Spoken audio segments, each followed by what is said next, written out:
So good morning, everybody. Let us start again. So last nebular class, we had the relation that we have seen, that is the residual resistance, which is proportional to the delta, that is the displacement, and proportional to inverse delta, because delta, there is two factor delta for the inverse delta, that is delta and the density of water, which is constant in a particular water. So it is inverse delta also, it's proportional and proportional to the L cube. If you do the dimensional analysis, then it is L cube. So we can find out if we can find out the our residual resistance for the any vessel once we do the model test, then actual vessel, that is the ship, residual resistance we can find out by using this formula. But this is only applicable at the corresponding speed. That is the Froude law of comparison we have seen. That is the we have the corresponding speed. At corresponding speed only it is applicable, and there is a relation for this corresponding, what is corresponding speed, that is a V is proportional to the root over L. That's why V by root L is equal to constant. And L and delta, we have a relation here, that is the L and delta relation we have, that is L is proportional to delta to the power 1/3. So from there we can write, instead of L, we can replace L with the delta 1/6, because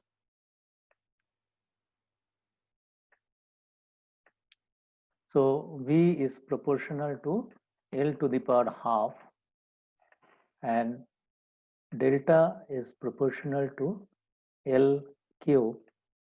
So L is proportional to delta to the power 1/3. So we can replace L into delta. It means corresponding speed, not only, suppose L is not known to us. If its delta is known to us, we can still find out the corresponding speed. This will be half multiplied by 1/3, so 1/6. So if we know, suppose for an example, we know the model speed, at what speed it has been tested. So if we know that, then we can find out the corresponding speed. If we know L of the model and L of the ship, we can find out, as well as if you know the displacement of the model and displacement of the ship, still we can find out from this relation.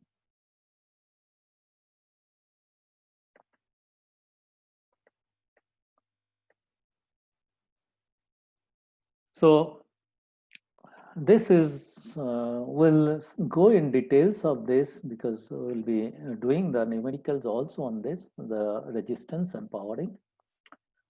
Now let us, before we go to that section, let us complete this section, that is the powering. What is powering? It means why you need power to move the ship, because there is a resistance to overcome. So now this resistance we have calculated, we can calculate the resistance, that is the total resistance, and we can find the effective power. What is effective power? It is here. It means effective power to move the ship at a certain speed. So this effective power, why we need to know, because we know we have designed a ship for an example 24 knots. So how much power is required to travel the vessel at that speed? So vessel has to be powered accordingly. So we need to know the effective power, and effective power to know, we need to know the resistance. It means we need to calculate the total resistance and then we can find out the effective power.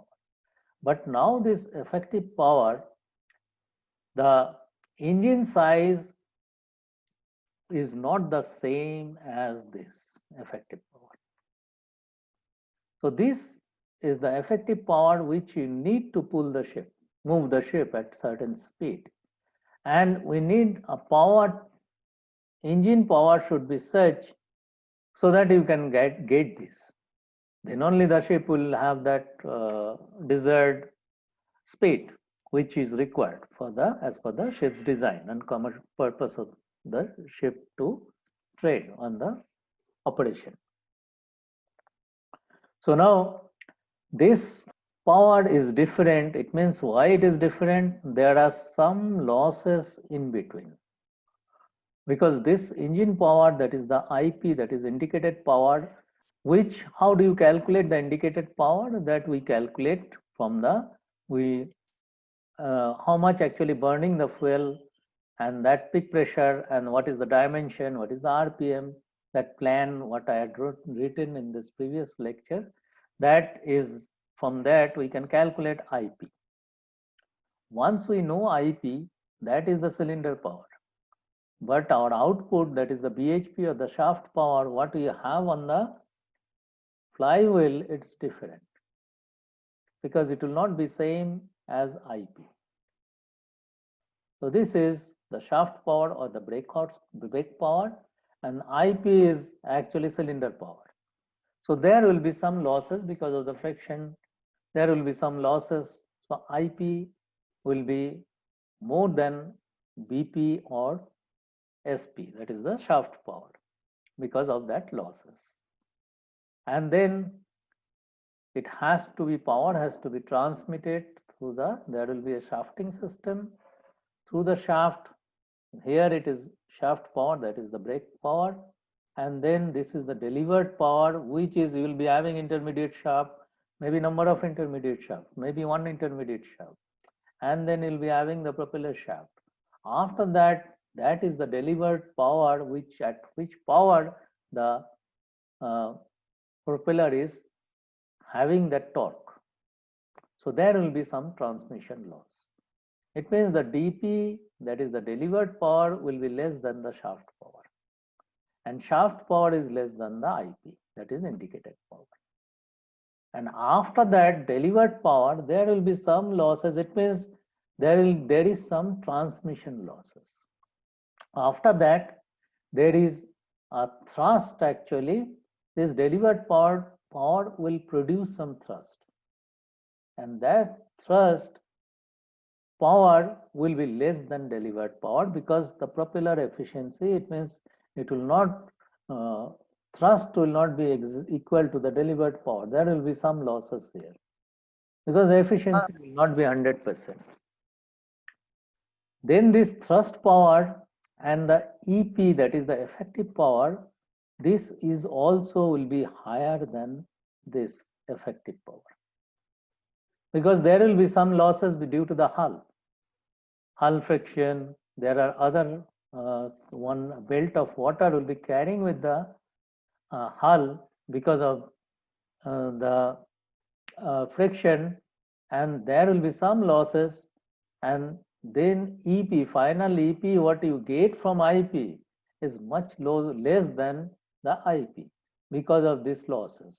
First losses is SP and IP, then SP and DP, DP and TP, and TP and EP. So there are various losses we have, and we can have these losses in ratio. Then we can multiply that ratio, which will be less than 1, and we can get, suppose we have the IP, and that is a multiplying factor, that is the efficiency, and engine efficiency, that will be, we can multiply it with IP to get SP. It means that efficiency of the engine is SP divided by IP. And similarly, transmission loss, that is also the DP divided by SP. This is propeller loss, it is TP divided by DP, hull loss, EP divided by TP. So this, there will be relation from which it means engine powered will be much higher than this, so that the engine can move the vessel, give effective power to move the vessel at that knot or the speed. Otherwise, ship will not move at that speed. So this is the relation we have, that is the hull efficiency is the effective power. We have seen the effective power is less than the thrust power. So this ratio is the hull efficiency. Propeller efficiency we can have, that is the thrust power divided by the delivered power. Transmission efficiency, that is the shaft power, that is the delivered power divided by the shaft power or the brake power. Means the delivered power will be less than the shaft power and the brake power. So this one you can change it to SP instead of DP. And then in engine efficiency, we have seen that the shaft power or the brake power divided by the indicated power. So this will be the relation to find out finally what will be the EP. Now what is happening, this hull efficiency and the propeller efficiency, to separate these two is very difficult. So that is the reason there is plus another relation we can have, that is directly from the IP and the EP. That is the relation we can develop, which means we can have a constant, that is the less than ratio, that is the 0 less than 1, which can be propulsion efficiency, that is the effective power divided by the IP. So if we know these factors, we divide by to the effective power or the indicated power multiplied by this, that is the effective power. It means we can calculate how much effective power you require to move the vessel, because we do the model test to find out the total resistance. From there we can find out the total resistance of the ship and how much effective power is required. And if we know this propulsion coefficient, then which can be divided by this will give us the indicated power. It means our engine has to be powered at this power. So this is the relation directly we can establish. The designer can give us the naval architecture and the designer, so that we can have the indicated power directly, and then the engine is powered accordingly. Now sometime you have the shaft powered EP divided by SP. In that case, why you have, that is the steam vessel. In the steam vessel, you have the rotor, and that the frictional resistance is very, very less compared to the reciprocating engine. That's why there, instead of IP, we have the shaft power. Gas turbine also, we have this arrangement. We can have a coefficient between the shaft power. That time this IP and the shaft power, it's considered same, because the friction is very, very less. Another relation we can have, that is the quasi propulsion efficient. What is that actually? That is EP by DP. What is that? Delivered power. Why we have? Because these two is very difficult to separate. Instead of that, we consider this loss is 1. So then what we can do? So this loss is 1. So this effective power divided by the delivered power, that gives us a coefficient that is called quasi propulsive coefficient. It means you are combining the propeller efficiency and the hull efficiency. You are combining it. Now there we can establish some relation with the power. What are those actually? So what is actually thrust power? Thrust power is the speed multiplied by the thrust. It means if you see this diagram, how much is the thrust produced, that is the force, and how much is the speed of the vessel. If you multiply the speed, not is the speed of the vessel, we'll see that what is that. The speed which is called speed of advance. What is the speed of advance? Which is producing the thrust? It is the propeller. And the water is passing through the propeller. At what velocity water is passing through the propeller, that is the speed of advance. So that speed has to be multiplied by the thrust. And then that is the our power. That is the thrust power. And thrust power, when you calculate, that's why thrust multiplied by the speed of advance, not the vessel speed. Vessel speed, it means the speed of advance will be, which is passing through the propeller or the disc. This speed will be less than the water flow, because when the propeller is turning, then what will happen? So suppose propeller is rotating. So in this case, there will be and the water is passing through this. For an example, this is the propeller. And water is passing perpendicular to this. Then what will happen? Some water will have a component, because rotary, it is having a rotary motion. So that this speed will reduce. The linear axial speed will reduce. And that is the speed of advance. It means our thrust power, what you will be getting because of this speed, this is VA. Not the speed at which the water is coming from here. It means if you have this ship, so water is passing through this and then passing through the propeller. Suppose our propeller is here. So this speed, which when it is passing through, it is less than this speed. So the thrust, what will be getting actually, the thrust multiplied by speed of advance. And developed power, which will be, it means we have the torque of the shaft and 2 pi n, what is the RPM? That will give us the developed power dP. So that is the developed power or the delivered power, which we can calculate by this formula. Now to calculate the thrust, it means we need to know the pressure on the blade. So the pressure on the blade, that is giving us the thrust. Now we need to know the area, what is the, if we know the thrust and multiplied by the, divided by the area, we can get the pressure on the blade. It means this blade having a pressure which is giving us a thrust, that is the force. That is the divided by the pressure multiplied by the area, that gives us the thrust. But then what is the area? This area of the blade, the propeller. So this area we need to know. So for to know this area, we need to know the blade area ratio. So this all in details is there in propeller section, that is the chapter 7.1.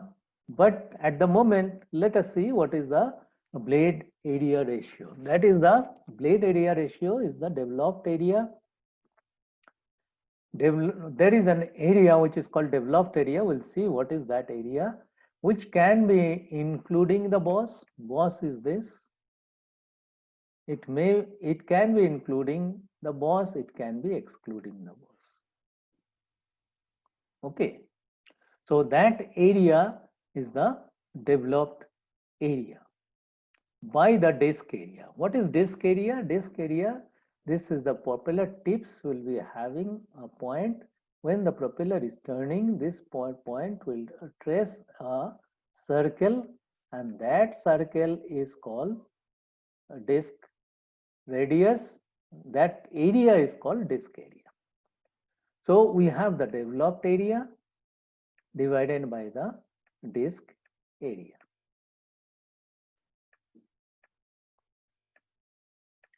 So this is the blade area ratio. So we can find out the area, that is the developed area, which is actually giving us the thrust. This is the disk area, which is from the tip stress we get the disk area, but that is not giving us the thrust. Thrust is, it means it has to hit to the blade.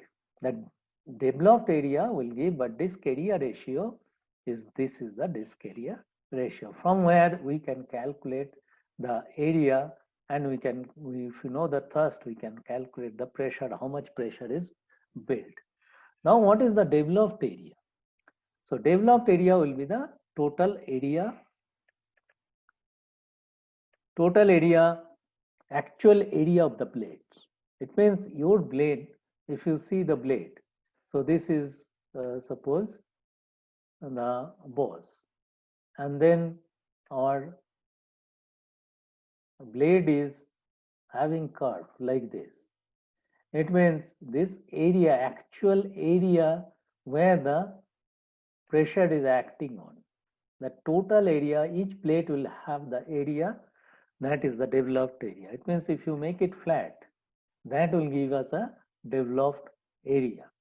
So that area, if you add total actual area of the driving force, you can calculate, that is the developed area. It can be included of the boss, it can be excluded of the boss. If it is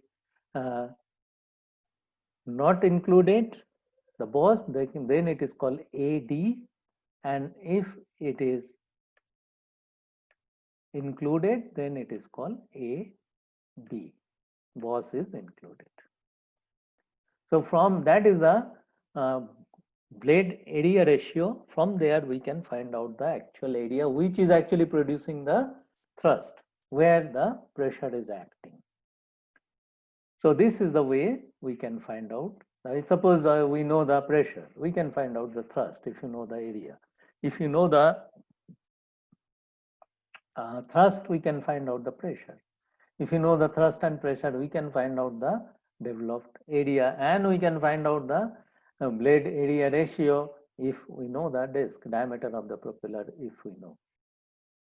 So this is the application in numerical, and we can establish another relation. Now there is Admiralty constant coefficient. What is Admiralty coefficient? So this is done for, initially it was done for the naval ships. Why it is done for the naval ships? Because there the dimension block coefficient is almost same they use.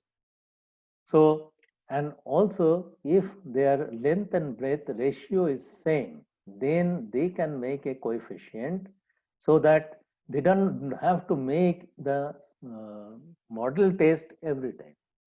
So they can find out a coefficient that is called Admiralty coefficient, and then they can use that coefficient to find out the power, total power, how much it is required. Like effective power they can find out, and they can find out then the engine power, how much it will be.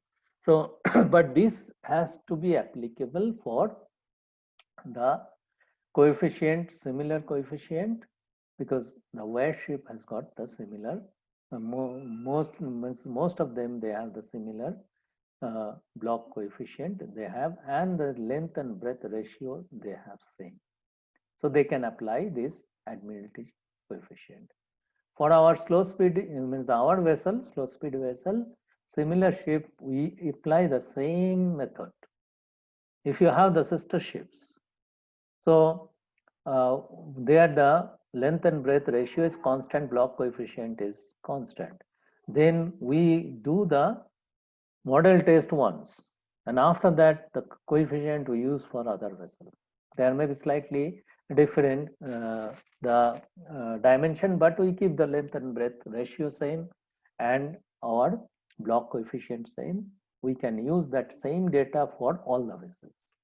So we don't need to do another model test. So in this method, there is some reasonable approximation has to be taken. once you do this method. In that case, what will happen?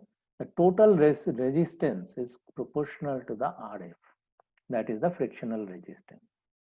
And once it is proportional, because of that condition, because of the length and breadth ratio constant, that is L by B is constant.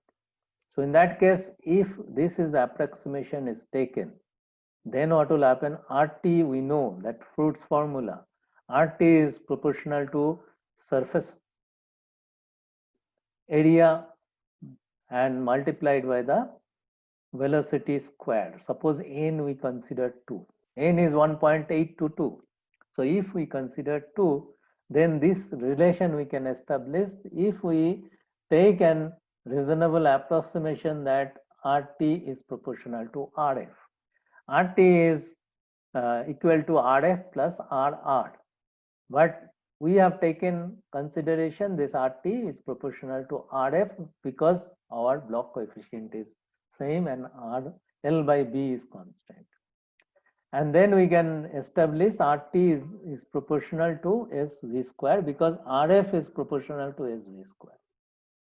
And the power is, what is power? Power is RT multiplied by V. We have seen that RT is the resistance and at what speed the ship is moving. So we can establish another relation, power is proportional to S to the power V cube, because RT we can replace S V square and this is proportional and power is proportional to S V cube. We can establish another relation. Now this relation, if we want to use, weighted surface area is there. Now weighted surface area, what we do? In early stage, weighted surface area, we don't know exactly. So what we do actually, but we know the length, because length and the displacement is known to us because we'll be designing a vessel of known length and displacement.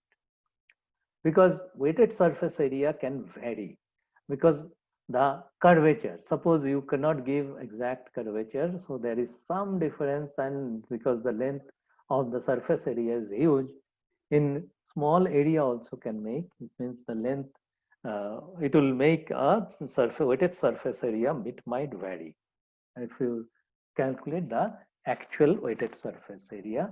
So what we do this, we convert into length and displacement, which is known to us initial stage of the designing.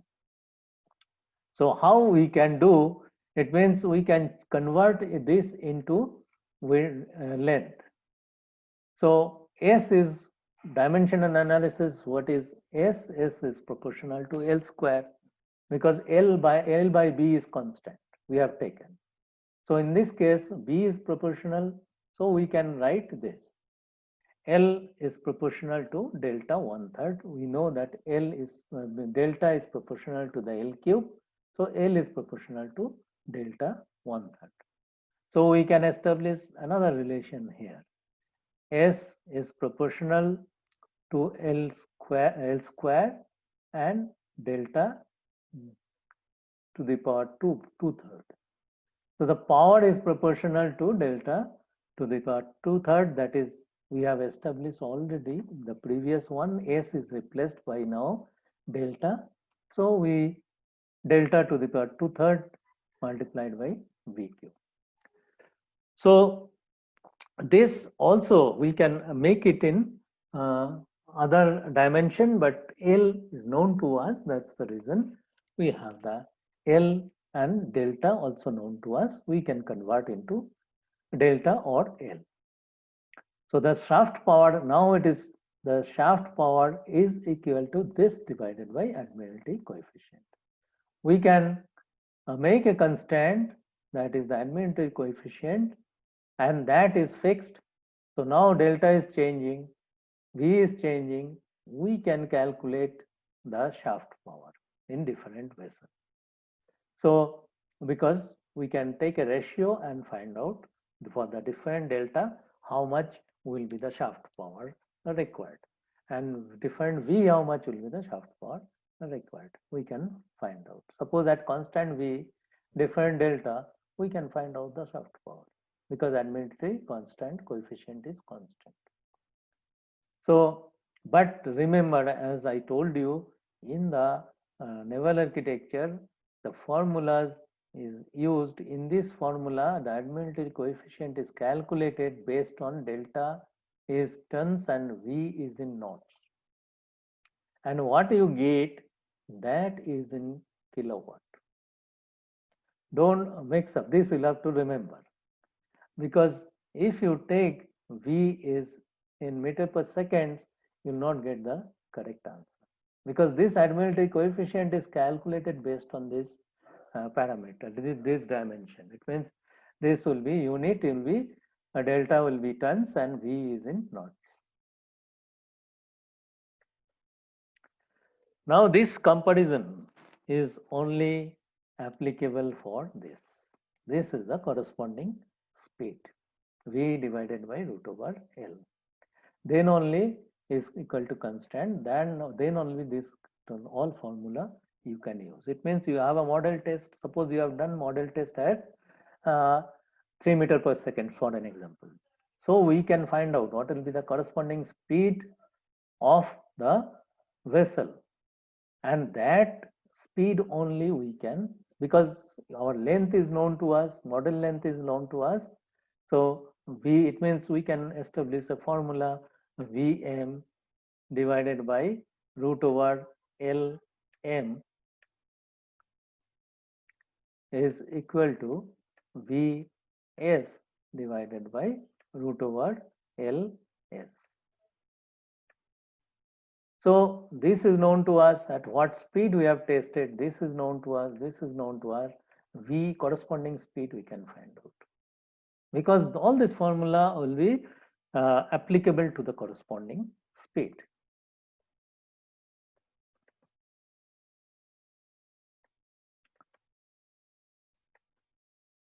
Now the fuel consumption, what is the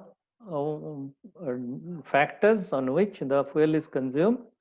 It is the developed power. How much power is developed depend on that how much fuel is consumed. Power is increased, your fuel consumption is increased.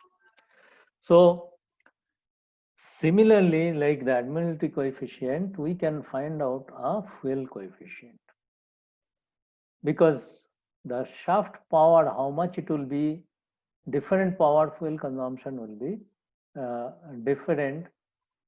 So we can develop, it means the estimate the shaft power from this, the fuel consumption. Fuel consumption is high, your shaft power is high.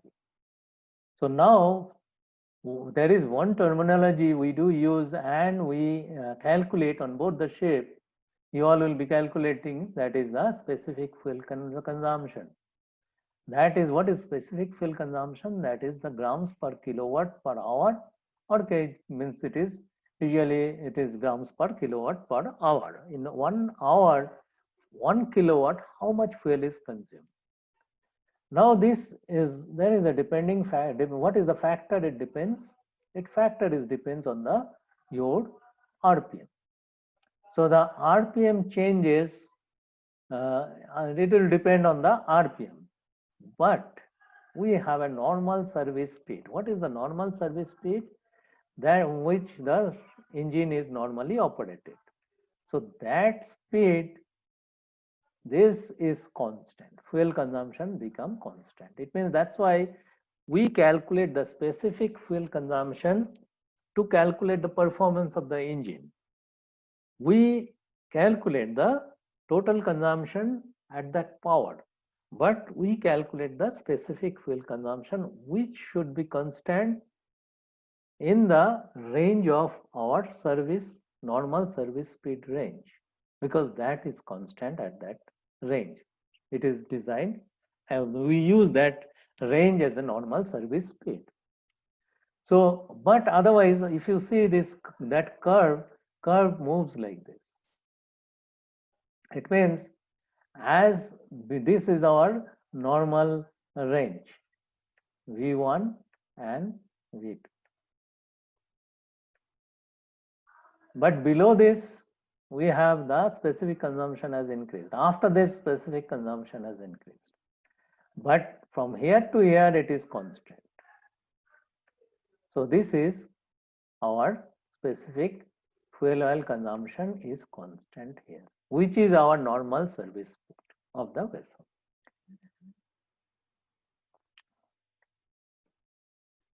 So what we do, this is the specific fuel consumption kg per kilowatt hour or grams per kilowatt hour, and this is the range which is our V2, between the V2 and V1. But our consumption of fuel is increased in this range, but our specific fuel consumption is same. So what we do, if we know the specific fuel consumption, we can calculate the daily fuel consumption, and this performance has been taken on board the ship, that is for 1 hour or 2 hour, what is the fuel consumption, we keep the constant RPM and the constant load on the ships. In the calm weather we do take, that's why in rough weather we don't take the performance, because that will not give you the actual performance. So there, if we calculate we know the power of the engine, we know how much time it is, performance has been taken, that consumption, and then we divide by these two, we can calculate the specific fuel consumption, which is constant, and our performance we take in between. So our daily consumption we can calculate. What will be the daily consumption? Daily consumption will be the fuel consumption for that specific fuel consumption, that is per hour and per kilowatt. So shaft power we know, and that is multiplied. It means kilowatt get cancelled out, and then hour, for 1 hour we have calculated, for 24 hours how much it will be. So we can calculate how much tons per day divided by 1000, that is for the tons, because specific fuel consumption is per kg. So we can calculate tons per day how much it is. Why it is concerned to us to know the specific, the daily fuel consumption, because you as a chief engineer will be calculating the voyage consumption, because the charterer will ask you that how much will be the fuel oil required from point A to point B. There are different inquiry the same. They will ask that, sometimes they ask you that how much will be the maximum bunker you can take. The moment they are asking for maximum bunker, the reason is they are getting a cheaper price. That's why they want to top up the tanks. Or the next, it will not be available bunker, next port, you need to top up. So they will tell you that from this voyage, how much is the consumption, it means you need bunker. Then you'll have to calculate the bunker consumption from voyage. What the charterer will tell the port, from this port to this port, point A to point B, and captain will calculate how much is the distance from this port to this port. And then the captain will give you the distance. And you have the specific fuel consumption and power, and captain will tell you what is the speed. So because captain will give you the charter party information. Charter party, it is mentioned what speed, and charterer will tell that this is the speed has to be maintained. So captain, that's why part of the charter party come to the vessel, which is shared with the chief engineer. So it is written there what is the charter party fully does not come usually on the ship. So required portion, it comes, what is the required portion? That is the, what is the fuel consumption, what should be the speed of the vessel. So, and that is given by the owner to the charter party during the charter party agreement. So that is given by the owner as per the ship's specification. It means ship has got a specification, what speed it can make and what will be the daily consumption. So accordingly, and that is always verified by the chief engineer, because chief engineer has got all the data. Office also has got, but chief engineers means it is verified by the chief engineer send it, and then it is reviewed by the office, and then it send it to the charter party. So now the daily consumption, once you know, then you can calculate the voyage consumption.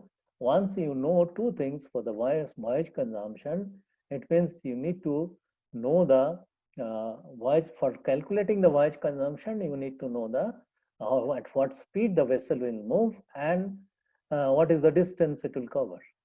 So once you know these two, then you can calculate the voyage consumption. Let us see, before we go to the voyage consumption, then let us see this another relation we can develop, that is the fuel coefficient. Because here what we have calculated, the specific fuel consumption, it is remain same in our normal operating range. So this will not change. But as you increase the speed, your fuel consumption is increasing. So similar to the Admiralty coefficient, we can establish a relation of fuel coefficient. This fuel coefficient will give you different speed. As the speed is changing, our fuel consumption will change. Here, if you see, this is the specific fuel consumption. It means from here to here, speed has changed, but the specific fuel consumption has not changed.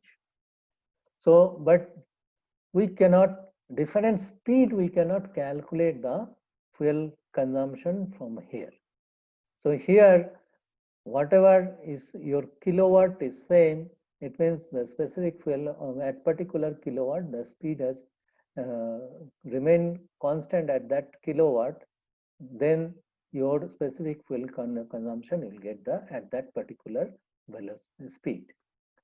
So if you can have a fuel coefficient, another relation like Admiralty coefficient, like different, if you keep the L by B constant and coefficient constant, it means you can change L, you can change B, you can get a Admiralty coefficient which can calculate the resistance.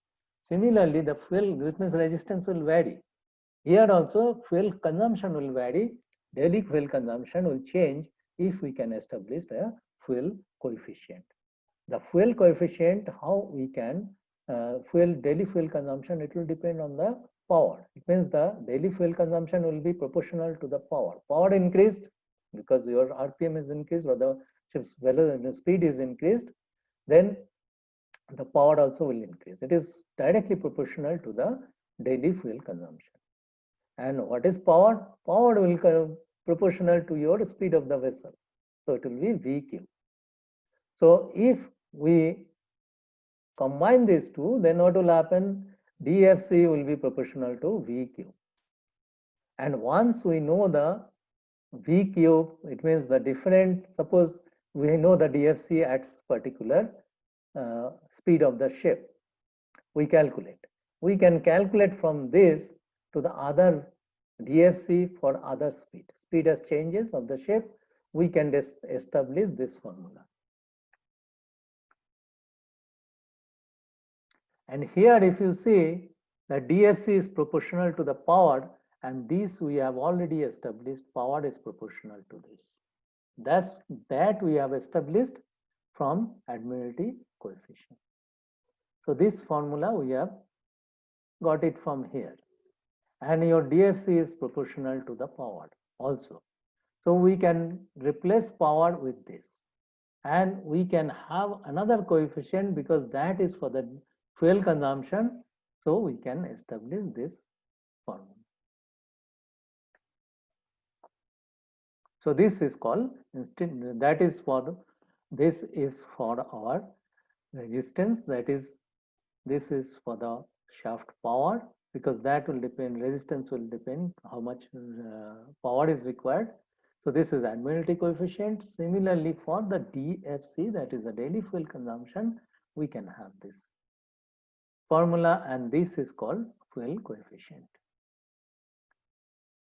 So similarly, we can, delta is changing, V is changing, V is keeping constant, delta is changing, your VFC is changing, DFC. Delta is constant, V is changing, your DFC is changing. Because different speed of the ship, you can calculate what will be your DFC, daily fuel consumption. And you can calculate also what speed will give you, suppose you have a different speed, what speed will give you the benefit. It means suppose charterer wants to reduce the speed, slow speed, and what will be the VFC, and at normal speed what will be the DFC, and or how much fuel you can save, that also you can calculate. So this is the way at different speed we can calculate the DFC, that is the daily fuel consumption. Now, once we know the daily fuel consumption, we know the distance. As I told you, the distance will be given by the captain. Captain will calculate and give. Velocity will be given by, that means the ship speed will be given by the charter party agreement. Charter party agreement is shared with the captain and chief engineer. So chief engineer knows what is the speed of the ship. So based on that, he will calculate what is the voyage consumption, fuel consumption. So daily fuel consumption at that speed we know, and number of days, how will you calculate? We know the distance, we know the velocity, multiplied divided by 24. That is, this velocity will be per hour. So we can calculate number of days. Once the number of days is known to us, we can calculate the consumption, the voyage consumption. So voyage consumption, this number of days can be replaced by this. And if you see this, the voyage consumption DFC, we know it is proportional to the V cube. And once it is proportional, it means we can put this V cube here and we can make it proportional. It means voyage consumption will be proportional to V cube multiplied by D by V. This is D by V, and 24 is also a constant. So it is V square by multiplied by D. So we can, if we know V, we know the distance, we know VC. So we can calculate this formula. We can have a ratio. The voyage consumption will be different. We can have the different, means the once the voyage consumption of one is known to us, another one we can know. Now suppose the distance is same, because port to port distance is same. For an example, you can calculate that at what speed, what is the voyage consumption. Different speed you can calculate, and you can find out what is the most economic speed by which you can save maximum fuel. If this distance is known to us, and we can calculate what will be the different velocity speed, we can calculate what will be the consumption. Once suppose VC1 is known to us, V1 is known to us, so V2, if we know that at that speed, what will you want to calculate, what will be VC2, we can calculate from this formula.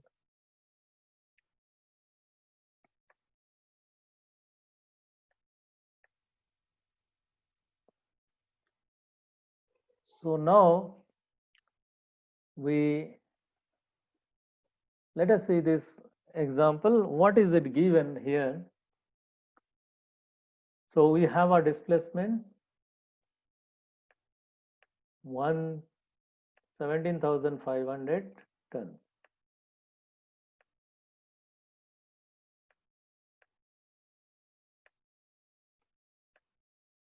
So what else is given? Fuel coefficient, it is one of the simple example is given. Fuel coefficient is given. So the FC is given to us. And then admiralty coefficient also is given to us.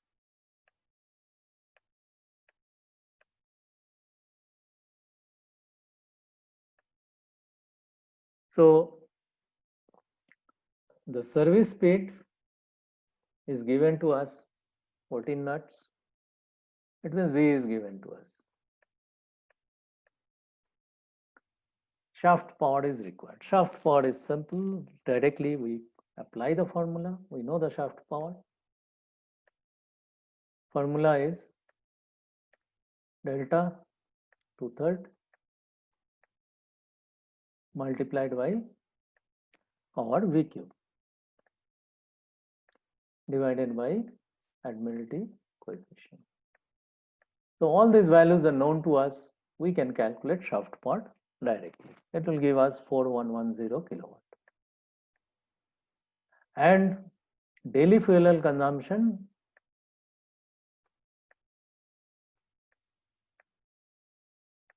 which will be,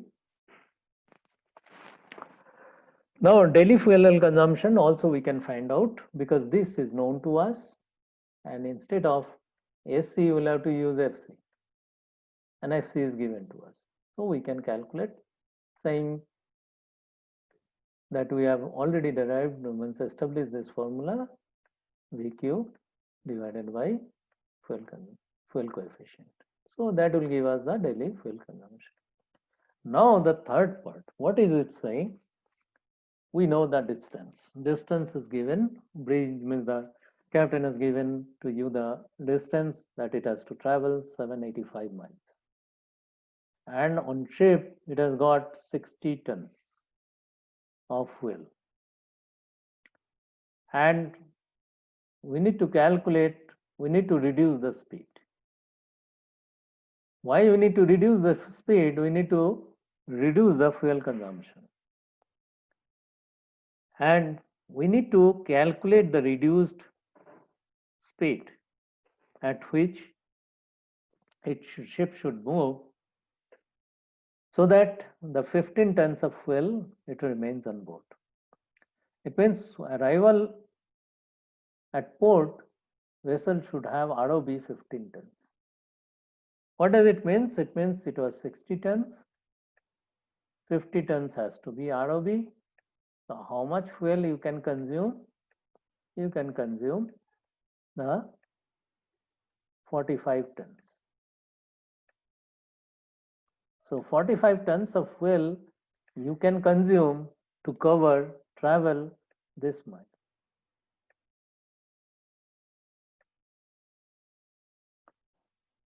So how will you calculate this? Now we have already that, it means what is this? This is the voyage consumption, VC.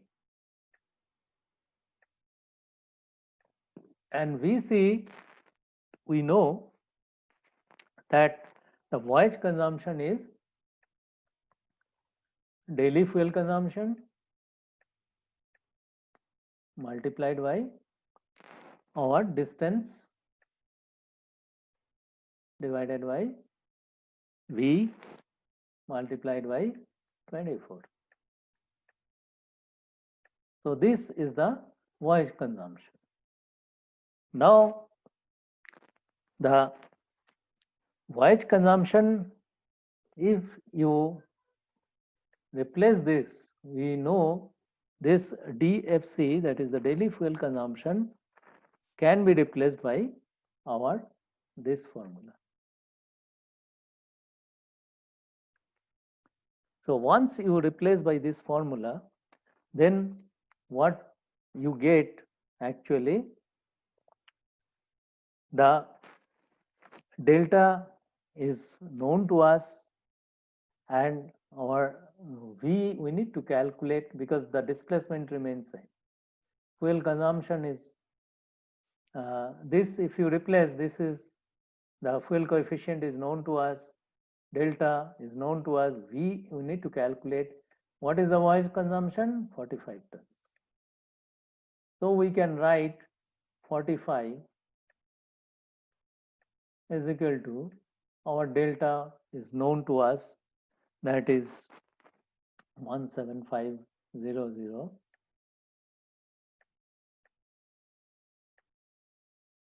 2/3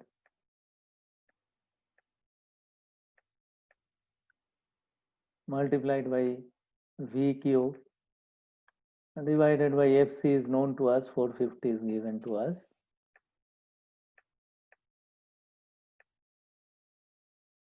Multiplied by the distance is given to us, that is the 785.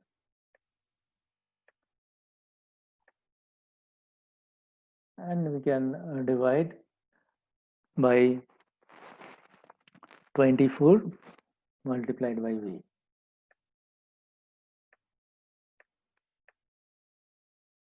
So from here, we can calculate V. So V will be cancel out, so it will be V square. So only one unknown is V, and we can calculate V. We will get a value of 10.9 nuts.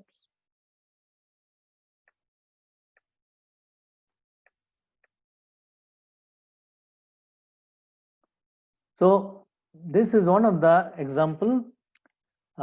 Is it clear, all of you, how we have calculated? First two is very simple as a direct formula. So third one, how did we calculate? Is it clear to everybody?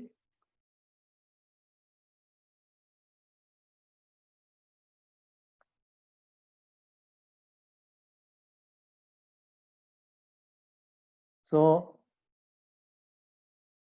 is it clear to everybody or not? Yes, it's clear here. Okay. So this is the way you can calculate this kind of, the numerical can be calculated. It is the same thing. It is here what I have written, the x is equal to, that is the V. I took V, here it is x taken. So we can calculate the x. Sorry, this is what they have done. This is the x is the number of days they have taken. So we can calculate from x gets cancelled out. So we can do this way, and then V, this is the x is taken V, and then V finally it is written here. So 10.9 knots you can. So x you can calculate, x or V it is the same.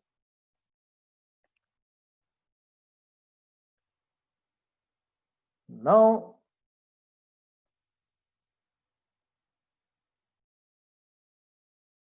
let us complete this theory completely, and then we'll do the tutorial in this chapter. So next is the method of finding resistance, which actually we have done before, but we have not done any numerical on this. So the resistance, how do you calculate for the shift? That is the first part actually. It is the next phase of that part. So we know that total resistance we can calculate from the model test, and then by Fruit formula we can find out the frictional resistance, which can be deducted from the total resistance. That gives us the residual resistance, and once we know the residual resistance, we can we have a formula from residual resistance. For residual resistance, the model and the shape, there is a relation, and Rf, that is the frictional resistance of the ship, we can calculate from the similar formula by the Fruit formula what he has given. But R T ship, what will be getting, that is at corresponding speed of the ship. It means we know that the model test has been done at certain speed. We can find out the corresponding speed, and then we can calculate that it will be applicable that speed. So this is the thumb rule. All of you must follow this one. What we do, frictional resistance of the model, we can find out from this formula. This is the formula Fruit has given us, where F is the constant which is given, S is the surface area, V is the speed, and N is the index, which is 1.822, which will be given to you. And from this formula, we can find out Rn. And RT we can find out from the model test. And then this formula is applicable to the model and the ship both. We can find out the resistance. And then the frictional resistance. Residual resistance we can find out from this is RT, we can find out from the model test. R we can find out from model test, that is the total resistance minus this will give us the RR. And RR of the model we can find out, and then once RR of the model is known to us, we can find out the RR of the ship.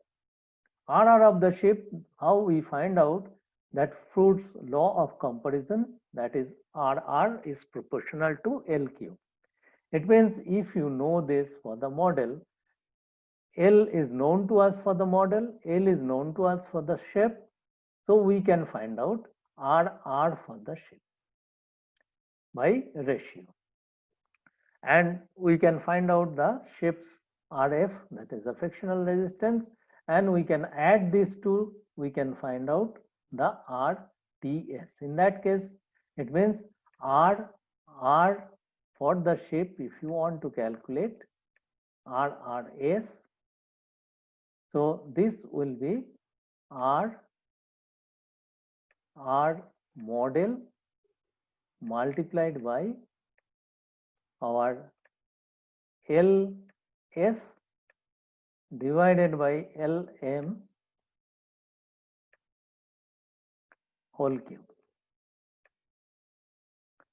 So this formula we can use and we can find out the RS, because R is proportional to the length, the cube of length. So this is the formula given by the Froude and Froude law of comparison, and it is applicable at corresponding speed. So now the total resistance of the ship, we can calculate this plus this we can find out for the ship, and then we can calculate the power required. So total resistance, what is this resistance is given, that is the ship's resistance. This losses what we have seen, those are not considered here. It means this is the resistance. To calculate the power of the engine, we'll have to consider in addition to that those losses. So the effective power, that is the power at which the ship will move finally in the water, that power can be calculated. EP can be calculated. It means this can be calculated.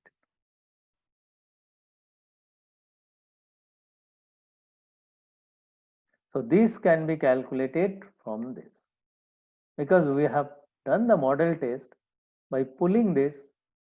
It means in the water, that is the power is required for to move that model at that speed.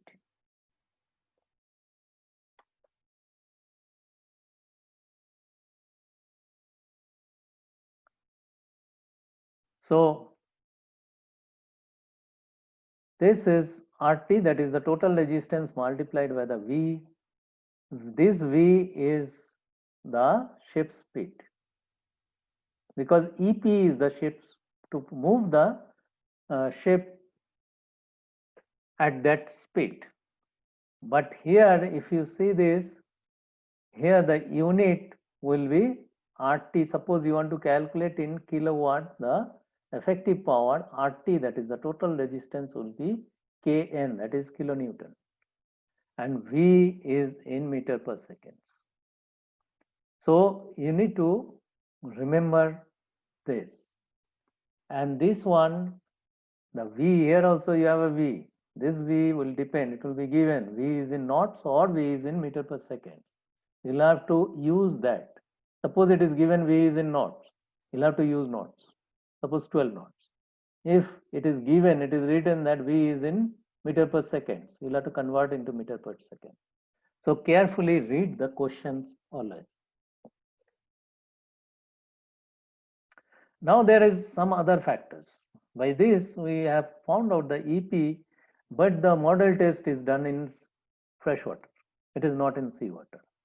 Then what will happen? So if the model test is done in the fresh water and ship is moving in the seawater, then definitely it means you'll have to resistance will increase. So how we calculate that? And another thing, how the model test is done in Brave. The model test, there is a carriage which tow the at different speed in the water, the model is being towed. So that the carriage needs some force to move your model, and that is the towing power it's required, and that is the resistance. It is to overcome that resistance. Like for an example, if you see This is the carriage. This is one of the tunnel where the model test has been done. So this is the carriage which is moving this direction. So once it moves, it is carrying this ship. But ship, this is model. Model is in the water. It is submerged into, partially submerged into the water. And it will have a speed, different speed, it's the carriage moves. And how much force is required, it means to move this, and that is that what it is doing at that speed, it is overcoming the total resistance. So that is the way it is been done. Actually, it has been done, and there are a few places in the world where the model test has been done. It's not been done everywhere. So then it has been, the total resistance has been calculated at that speed, so that you know the speed and the total resistance of the model, and then you can calculate the frictional resistance of the model by the Fruit formula, and by deducting the total resistance, we calculate the residual resistance. So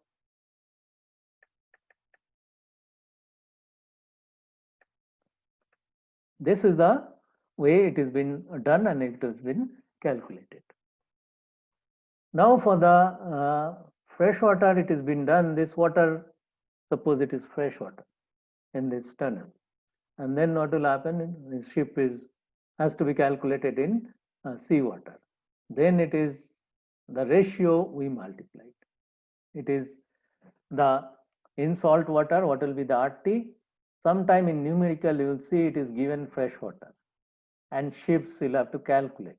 In that case, the total resistance you'll have to convert into seawater for the model. That is, it means it will increase. It means the ratio is rho S divided by rho F, fresh water. And that if you multiply, that will give you the RT in salt water.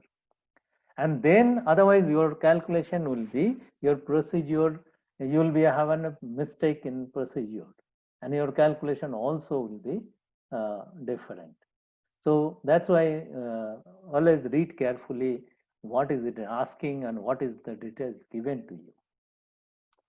Now another factor is that the temperature. So there will be a temperature variation. Model test has been done at certain temperature, and your ship will run in different temperature.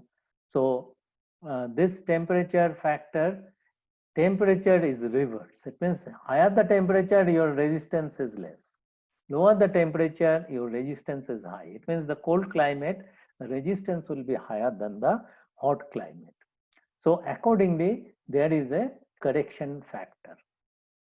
So this correction factor is given into plus minus, because it can be reduced, it can be increased. Suppose the temperature at which you have done the model test, that is at higher temperature, and you are flying, your ship is flying at lower temperature, so plus it will be. If it is done, test is done in lower temperature, the ship is flying in higher temperature, then it will be negative. And it is percentage, how much percentage we add or we deduct per degree centigrade. So that factor is given to us. So accordingly, we add or subtract the temperature effect to calculate the total resistance of the model when you are converting into the ship's total resistance. We are calculating into the ship's total resistance. Otherwise, ship's resistance will give us the less reading based on the actual test reading. If we don't consider these two, then our engine power will not be correct, because based on that we design the engine power. So to achieve the correct speed. Now another thing is the similar shapes, that is the dimensional analysis. This also we need to use for the purpose of calculation of the resistance and power. So what is that actually? If the dimension only the dimension changes. It means the D, so for an example, you have the two circle, and D1 and D2 is the your diameter. So there are the different physical properties of these bodies. Okay, so we can link these two together. So how we link the area? If you see the area of the smaller diameter, this will be the area, and the larger diameter, this will be the area. And if you take a ratio A1 by A2, we can establish a relation this, because pi by your pi will get cancelled out. So we'll get another, this is the relation d1 by d2 square. So what does it mean? Area is proportional to d square. Then if you take the volume, if it is a sphere, then if you take the volume, it will be, this is the relation. And then we can calculate the pi d1 cube divided by 6 and pi d2 cube divided by the 6. If you take a ratio, volume, we can establish the relation is proportional to d cube, because this pi will cancel out, 6 will cancel out. Here like pi and 4 will get cancelled out.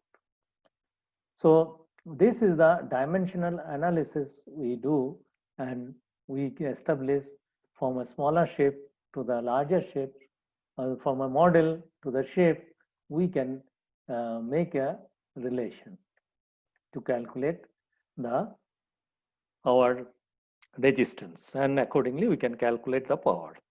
Now, one thing, when you apply this, we need to keep the L by B constant. So L by B is constant, so L is proportional to B, proportional to dr. This will be, this condition has to be there to apply this. So then if L by B is constant, then we can establish this relation. If we know L2, suppose we not want to know L2, we know B1, B2, L1 multiplied by L1, we can calculate the L2. So by dimensional analysis, we can calculate from a model to the shape to the model, vice versa. Similarly, S we can calculate, that is S is proportional to L square, so we can establish this relation. Similarly, inverse delta L cube, we can establish this. Displacement is L cube, we can establish this relation also. So if it is known for the model, this delta 2 we can find out for the shape if L1 and L2 is known to us.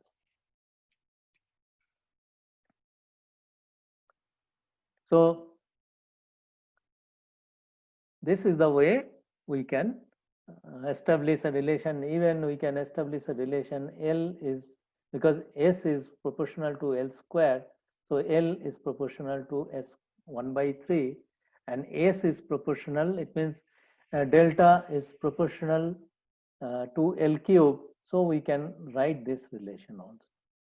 So all this relation we can apply to calculate our resistance, but only thing, it has to be at the similar shape at corresponding speed, because our relation which Froude has given, the comparison or the comparison relation, that is at corresponding speed. So we can only apply this all relation at the corresponding speed. So in corresponding speed, with this also we can establish a relation. What is that? We know this relation, it means L is proportional to L will be proportional to your V. V and L is means delta is proportional to L cube, so L is proportional to delta 1/3, and here L half is proportional to V, so we can write this L1 means the delta 1 by 6 L half, and we can replace that with V. So delta 1 by 6 proportional to V. It means we have already seen this, that if we know the delta, we can find out the corresponding speed also. If you know L, we can calculate the corresponding speed also. So both way we can calculate.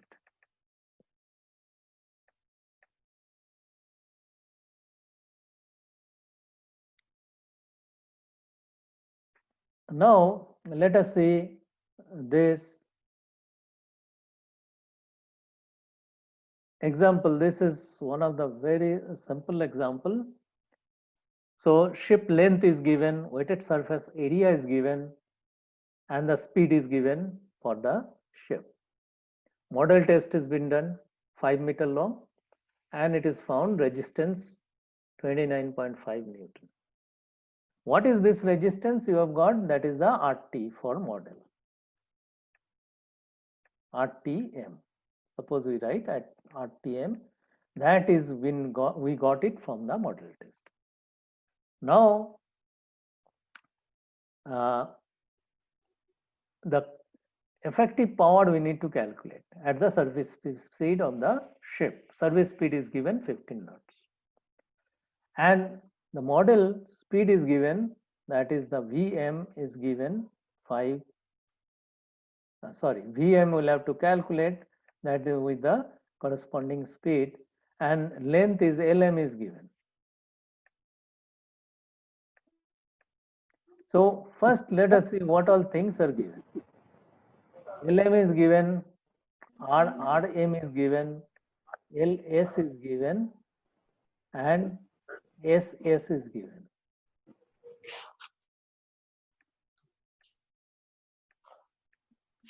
So this is known to us, this is known to us, this is known to us, this is known to us, and Vs is known to us.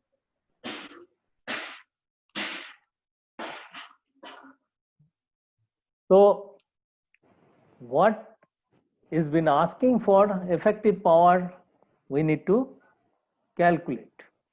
So how we calculate the effective power?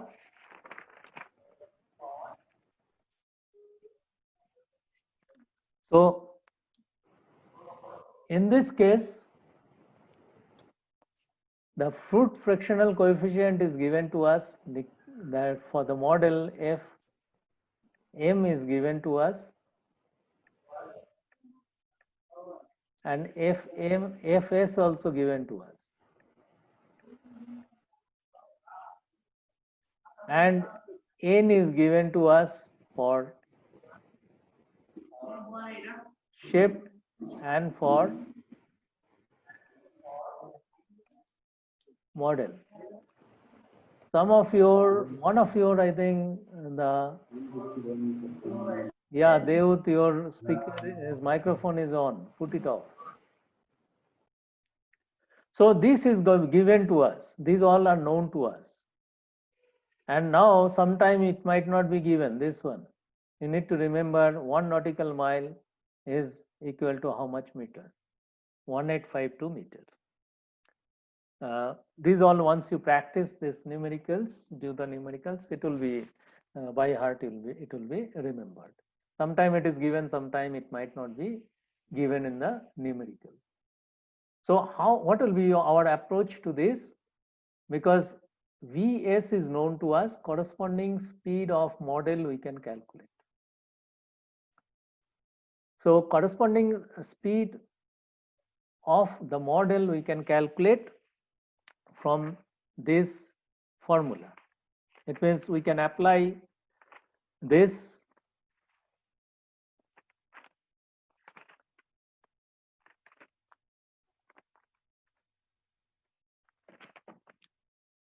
so the corresponding speed for the model, if we calculate, it means how we can calculate the corresponding speed is the Vm will be Vs.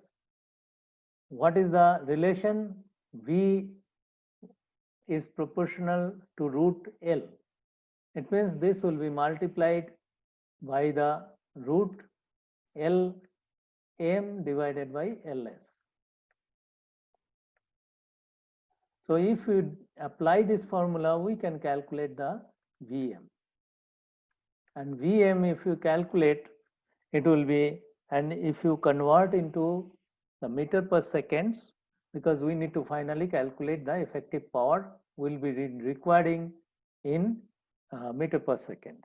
So if we convert into, it will be 1.575 meter per second.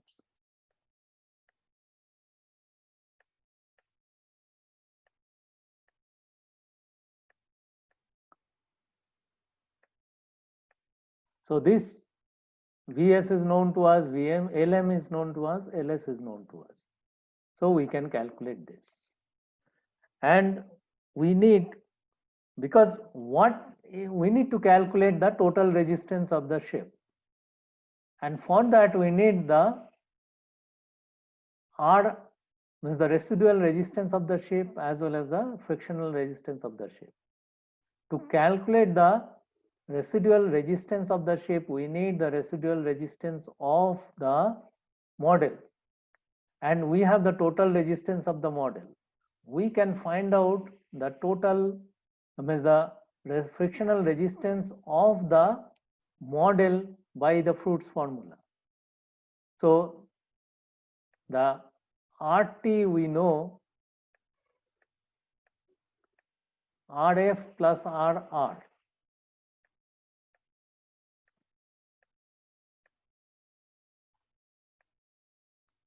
And RF we can calculate for the ship and the model both by using the formula.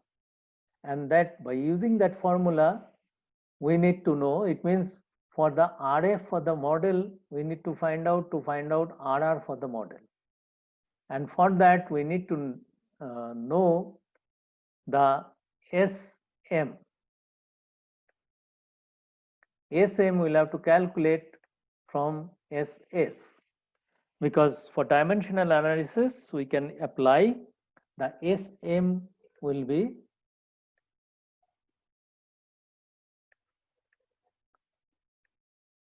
SS multiplied by LM divided by LS whole to the power square.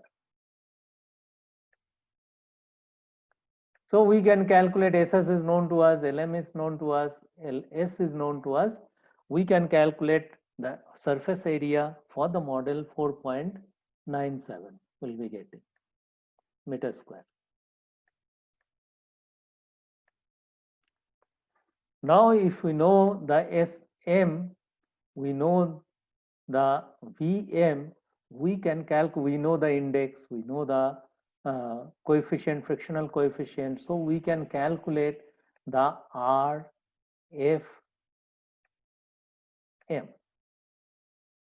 because we can use that formula, that F is V to the power N. Once we use that formula, we can get RFM is equal to 19.8 kilonewton, because our S is in, it means this is the way we can calculate our, it means this will be Newton, not kilonewton, this will be Newton, 19.8 Newton we can calculate. Once we know the frictional resistance of the model, total resistance is known to us, RR model we can calculate. And once we know the RR of the model, then RR of the shape we can calculate. We have the formula for that.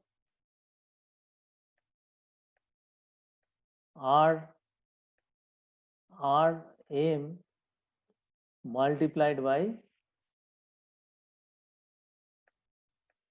LS by LM whole cube. We have already established this formula. So we can calculate the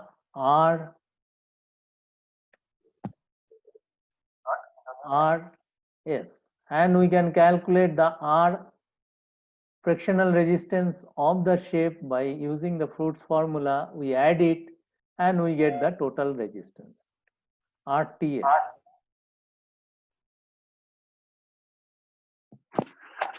So once we know the total resistance, then we can calculate the effective power. EP can be calculated. So EP, we know the speed of the vessel, and that is in, we'll have to use, it is in meter per seconds, and we know the total resistance. In this case, it will get at 304.4 kilonewton.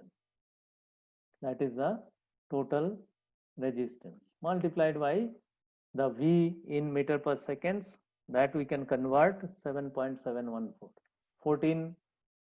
15 knots we can calculate 7.714.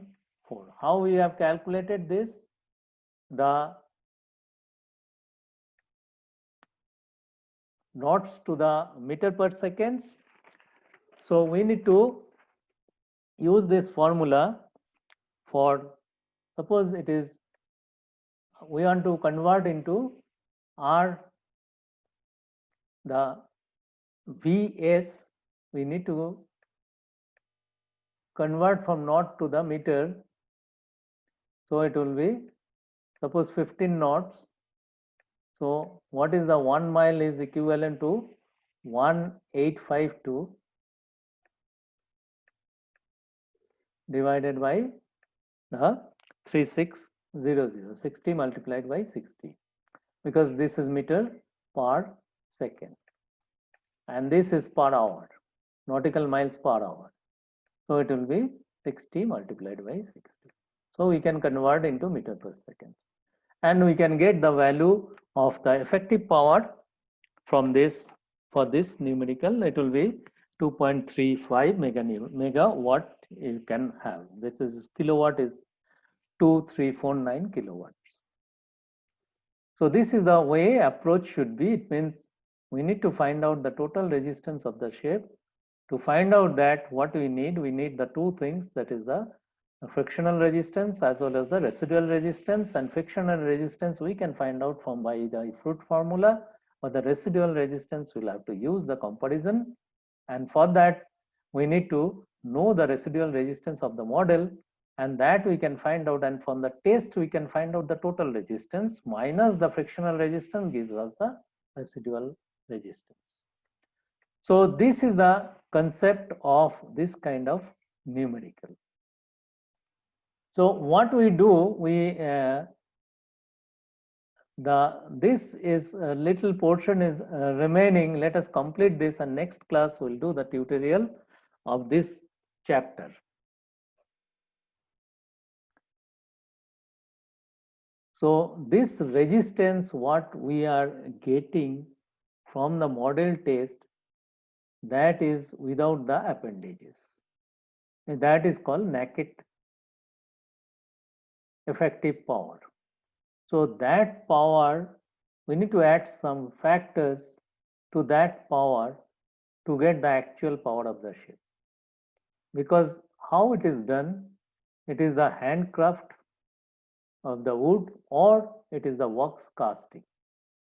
That time there is no rudder, there is no bilge keel, there is no appendages, there are main appendage propeller.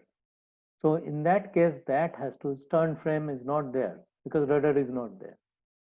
So those factors has to be added. That will give you an additional resistance.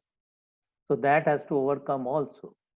So the naked effective powers, which will get it from the model test, that has to add certain extra power.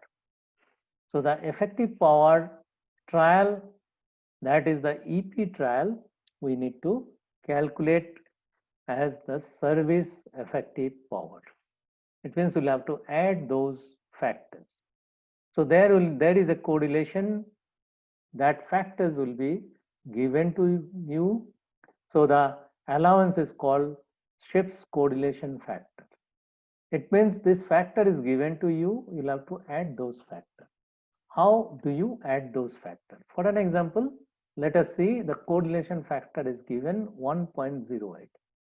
Also, the ship will be moving into different weather. This weather, actually the ship, when it has been tested, we cannot simulate all the conditions.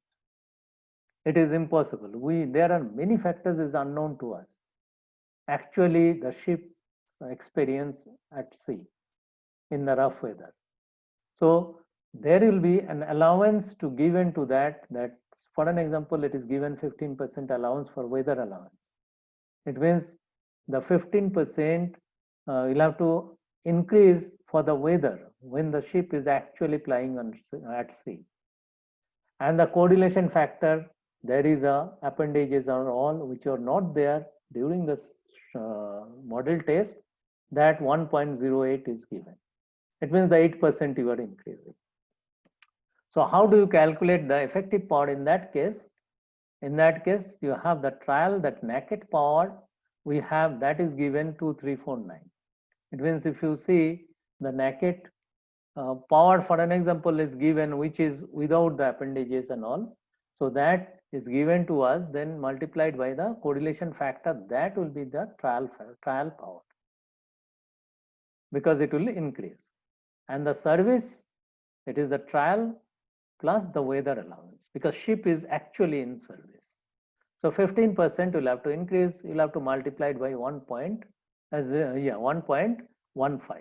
So then you will be getting the service EP. And the service EP, it means directly you can calculate from this formula. So naked EP multiplied by 1.08 multiplied by 1.15, you will get the same value will be getting. So if the allowance is not given, then you can directly calculate. If in numerical the allowance is given, you'll have to consider those allowance to get the effective power, that is the service power, finally how much will be the kilowatt.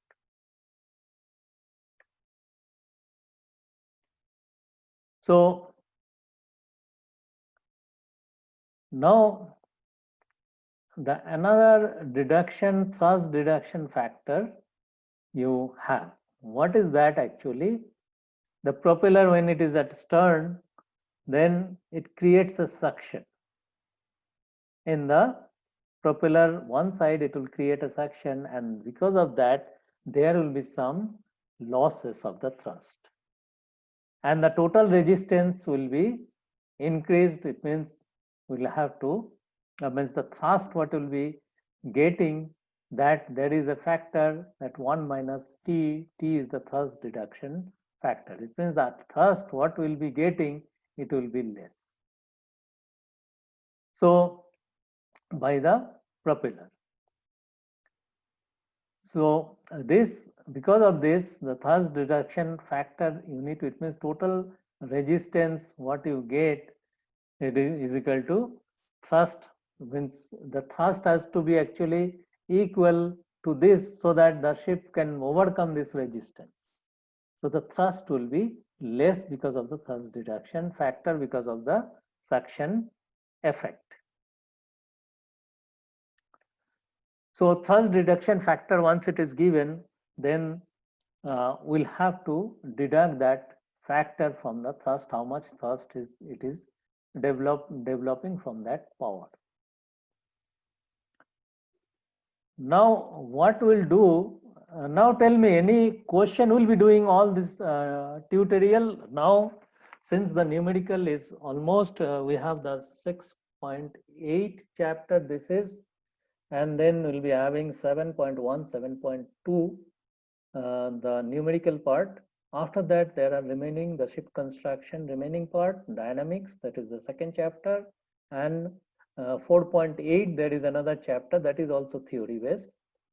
So these two will be completed, but in now it will be parallel. You will be having the numericals, the tutorials will be done, as well as you are doing the assignments also, and together we'll be having the theory parts also. Now it will be, both will be parallel, it will be.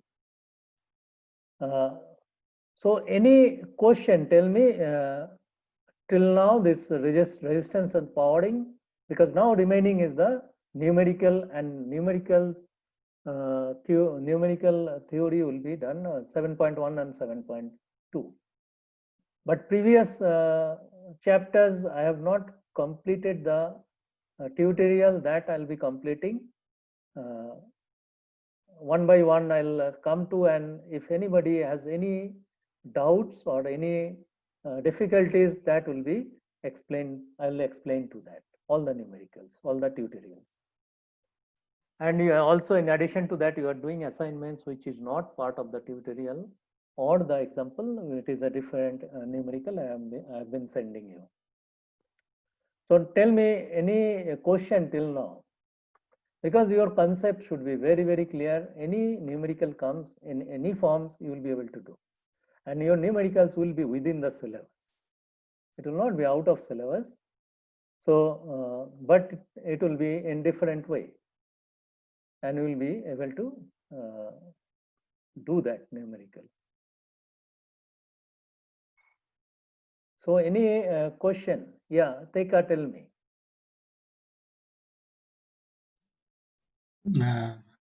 Chief, my question is not from this class. I have question about the assignments. Yeah, tell me. As you said, we should have to finish all the tutorials, and also we need time for the studying. And the remaining time is, as we know, it is a short time. And if it's possible, give us the assignments, but the time is to do the time effectively, because for us, for writing it in the Word and also editing the assignments, the words, it takes time. Yeah. So we need the assignments, but that assignment should be for us, not to submit. Is that possible, or we should have to submit all the assignments? So you'll have to submit. What I can do, I can extend the time.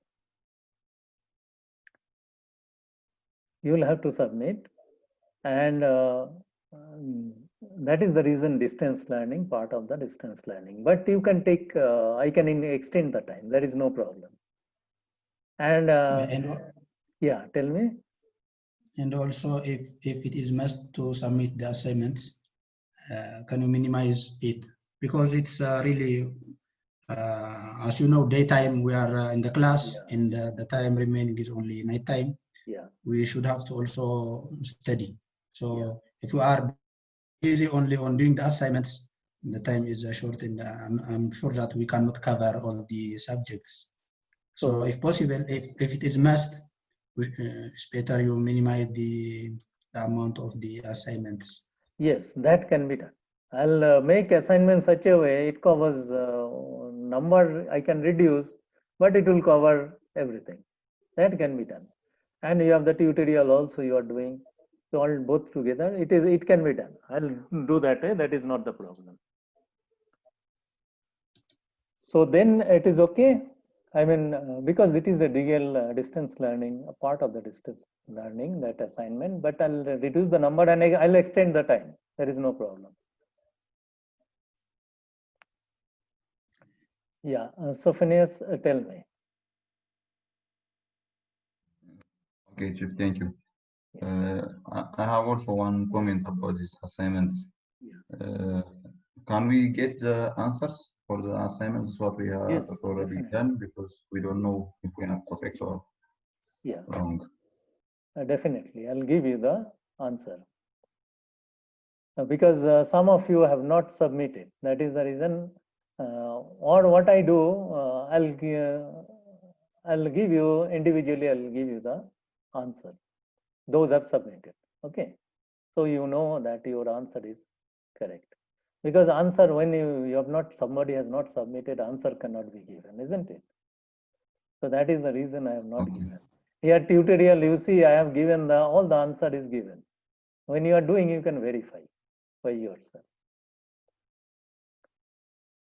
Okay, thank you.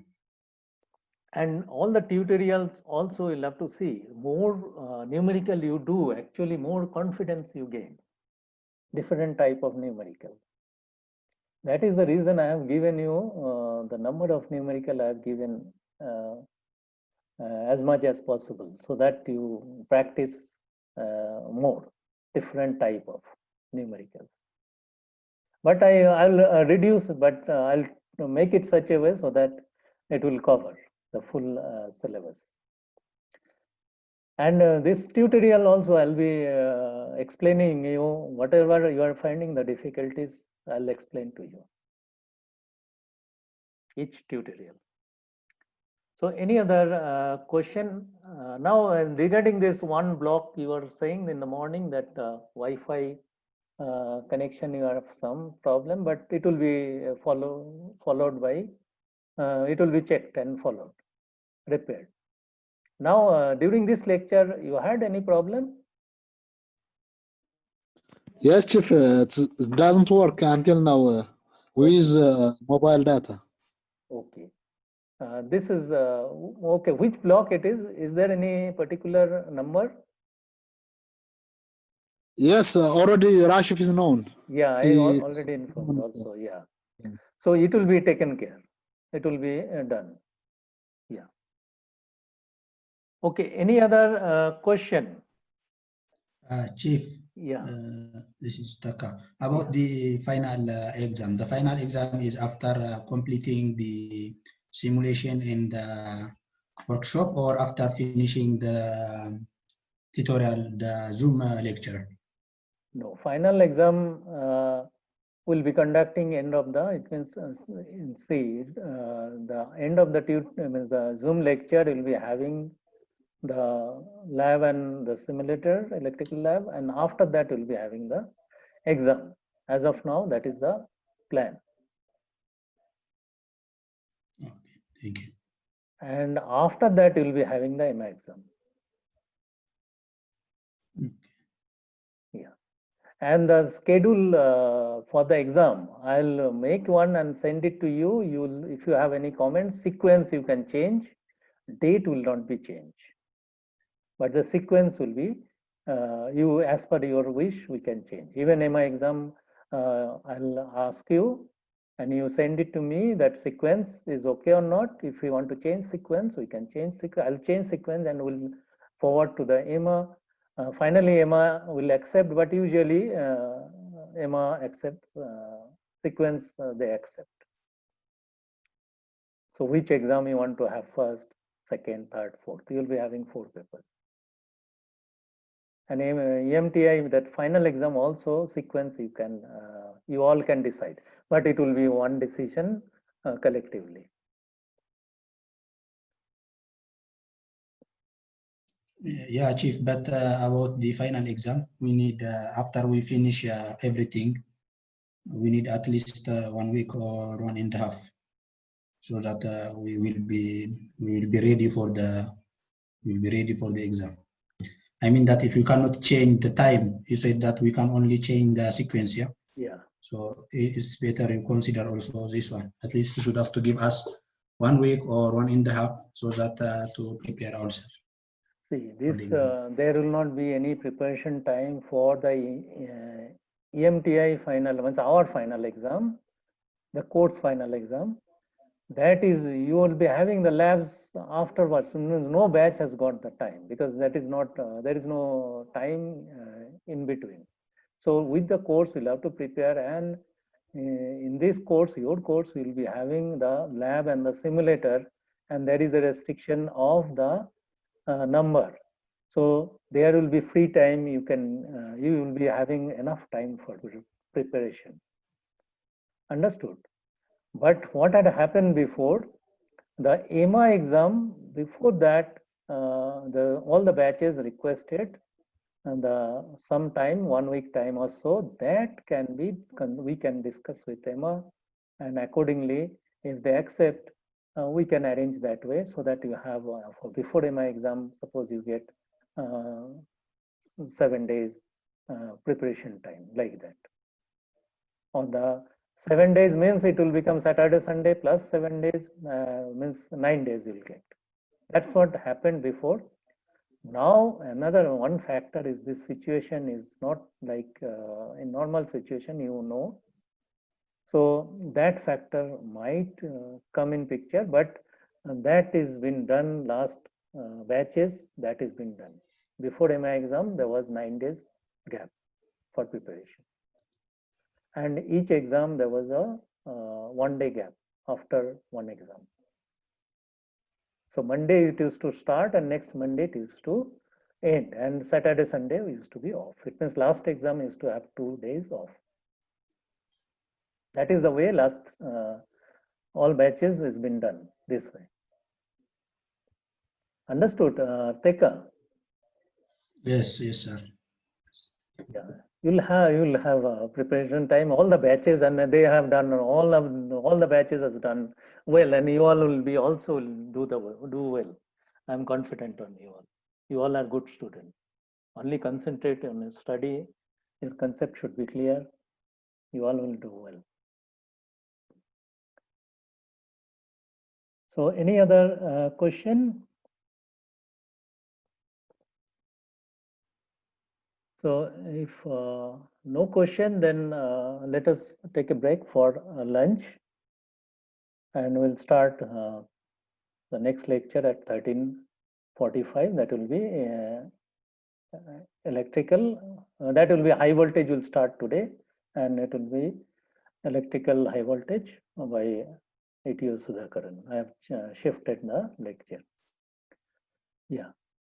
Okay, then all of you have bon appetit, and have a nice lunch. Good appetite. If there is no question, yeah. Thank you, Jeff. Thank you. Thank you, Jeff.